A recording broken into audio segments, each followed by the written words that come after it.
Il a un peu plus de 24 heures pour convaincre les Martiniquais. Benoît Hamon est en déplacement chez nous jusqu'à demain soir.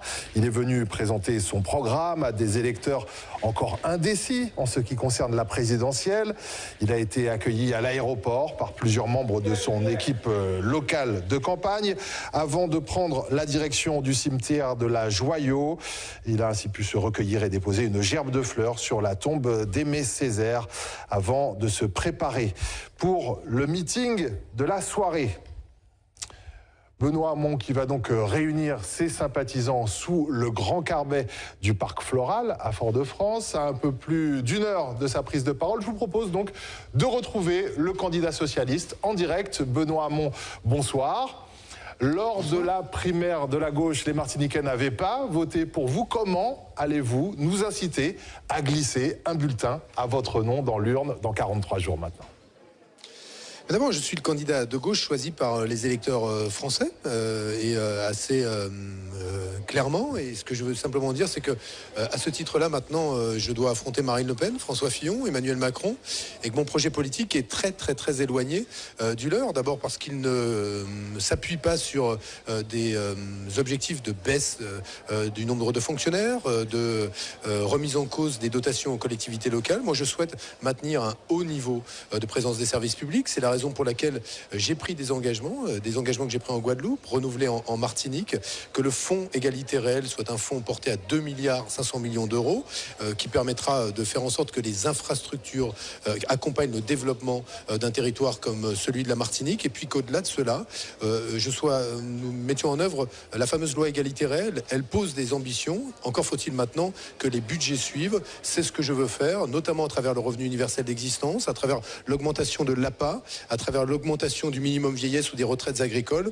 Voilà autant de terrains sur lesquels j'interviendrai de manière énergique. Alors il y a un point sur lequel vous vous démarquez fortement de vos concurrents, y compris à gauche, c'est cette question de la fonction publique, le maintien du même nombre de fonctionnaires et puis également le maintien pour nos régions de la surrémunération. Comment on finance ce genre de mesures ?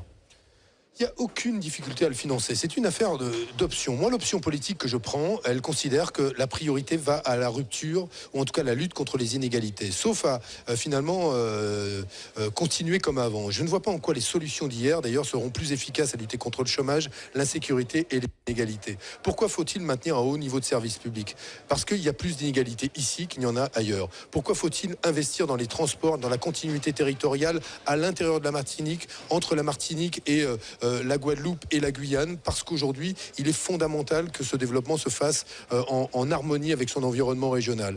Moi, les moyens existent, les financements existent, ce sont des choix politiques qu'il faut réaliser. À mes yeux, le développement de ces territoires est finalement des réponses concrètes aux problèmes qui sont ceux des Martiniquais sont une priorité, et c'est la raison pour laquelle j'ai pris l'engagement de ne pas baisser les dotations aux collectivités locales. C'est la raison pour laquelle j'ai pris l'engagement de soutenir la fonction publique hospitalière, sinon on sera moins bien soigné ici. C'est la raison pour laquelle j'ai pris l'engagement de maintenir un haut niveau de participation de l'État au financement de ces territoires.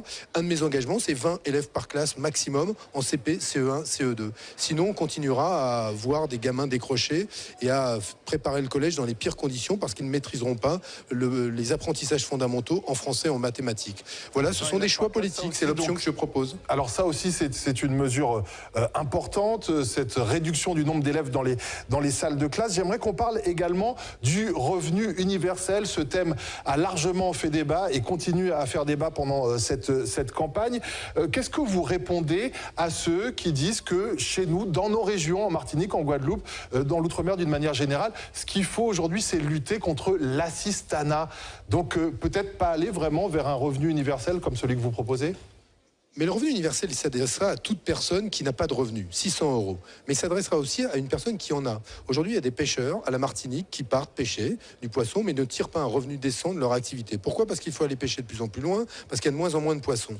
Eh bien, demain, le revenu sera complété par une fraction de revenu universel. Une personne au SMIC qui gagne aujourd'hui 1 150 € net par mois gagnera 1 350 € net par mois sans que cela bouge le SMIC brut. Je veux rassurer les chefs d'entreprise là-dessus. Cela ne fera évoluer que le SMIC net. C'est une manière de redonner du pouvoir d'achat et surtout de la maîtrise de sa vie. Vous savez, la liberté c'est bien, mais on n'est jamais libre si on ne maîtrise pas sa vie. Une femme qui est auxiliaire de vie à mi-temps ne gagne pas un revenu suffisant pour éduquer correctement ses enfants quand elle est mère célibataire. Eh bien là, le revenu universel viendra compléter son salaire. C'est pareil pour un agriculteur, c'est pareil pour un pêcheur, c'est pareil pour un étudiant boursier ou un étudiant qui travaille, qui a besoin de pouvoir se consacrer complètement à ses études pour un étudiant. Voilà ce qu'est le sens du revenu universel. Benoît Hamon, vous avez également proposé de créer des indemnisations, de proposer des indemnisations aux victimes du chlordécone. Chlordécone et du paraquat, oui. Exactement. Est-ce que dans le même temps, vous souhaitez que les responsables de cet empoisonnement répondent de leurs agissements devant la justice ? Moi, je considère que quand on a délibérément fait en sorte d'utiliser une substance toxique, nocive, qu'elle est nocive à la fois pour l'écosystème mais aussi pour notre santé, toutes les responsabilités doivent être identifiées. Mais dès lors que maintenant nous savons que ces substances ont des conséquences négatives sur la santé des habitants des Antilles, oui, j'ai pris un engagement, c'est qu'il y ait une loi d'indemnisation des victimes. De la même manière, dans l'Hexagone, j'ai défendu la lutte contre les perturbateurs endocriniens. Ça veut dire quoi? C'est-à-dire que quand ces substances toxiques sont utilisées alors qu'il existe dans la Constitution un principe de précaution qui doit nous amener à ce que dans l'industrie, dans l'agriculture, ces substances ne soient plus utilisées là où elles mettent en cause notre santé, il faut d'abord arrêter l'utilisation de ces substances et ensuite, là où elles ont été utilisées et ont mis en cause la santé des habitants, qu'il y ait des lois d'indemnisation. C'est un engagement que j'ai pris.